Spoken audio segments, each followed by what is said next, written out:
Hello everyone! So maraming nagtatanong kung paano ginagamit tong nasal aspirator from Coupang. So this one is really good. Ano to siya battery operated. Battery operated to siya. Later papakita ko sa inyo kung ayan, ganyan siya. AA battery lang. Matagal din siya malobat. So ngayon, si Tehi is merong sipon. Madaming sipon, ang batang maliit.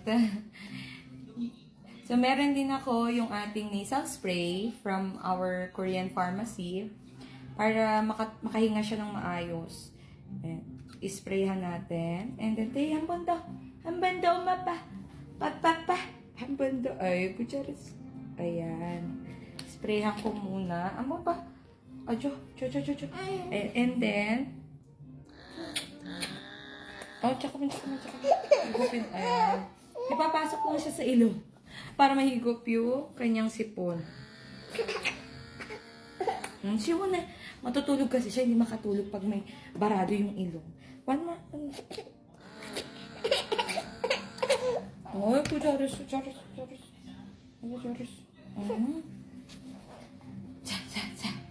Ang banda. Ganyan siya, Nakita nyo? Napakarami niyang sipon na nakuha. It's very good. Kasi para makatulog na maayos yung bata. Shune.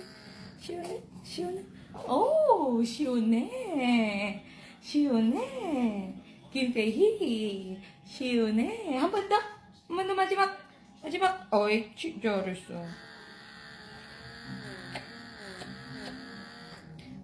Ginagalaw-galaw ko siya sa loob ng ilong kasi minsan nasa taas yung sipon, di ba?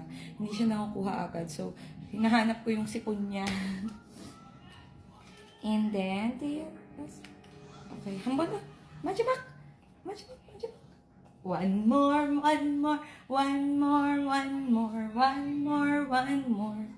Ito, ano to yung nasal spray. Parang kahit 4 times a day. Ayun.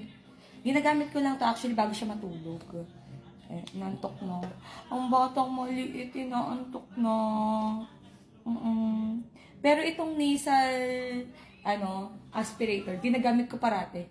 Every time na maraming lumalabas na sipon. Para nauubos yung sipon niya. So, ayan, wala na. Makakatulog na yan siya ng maayos. Inaantok na.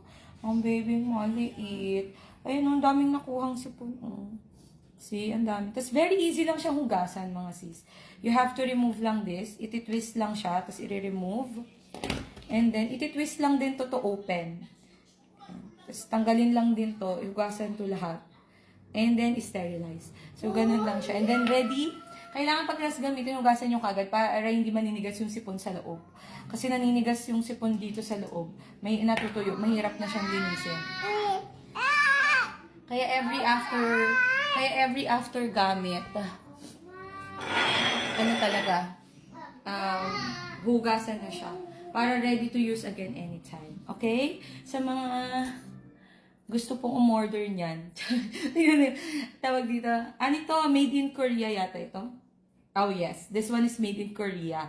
Nasa 1.5 lang yata ito sa Coupang. 1.5? 1 ba? Nakalimutan ko. Basta nasa 1,000 may get. Sa ganun siya. 1,000, parang 1,000 or 2,000. Hindi ko na matandaan. Basta ganun yung price range niya. 1,000 may get. Very useful. Kahit sa mga kuya, ginagamit ko yan. Kahit nga ako ginagamit ko yan. So, ayun. So, sa mga gustong umorder, mag-PM lang po sa page or mag-join kayo sa Mrs. Kim's Pasabay Buyers Group. I-up ko yung pre-order niyan later. Okay? Bye-bye! They will sleep now. Antok na.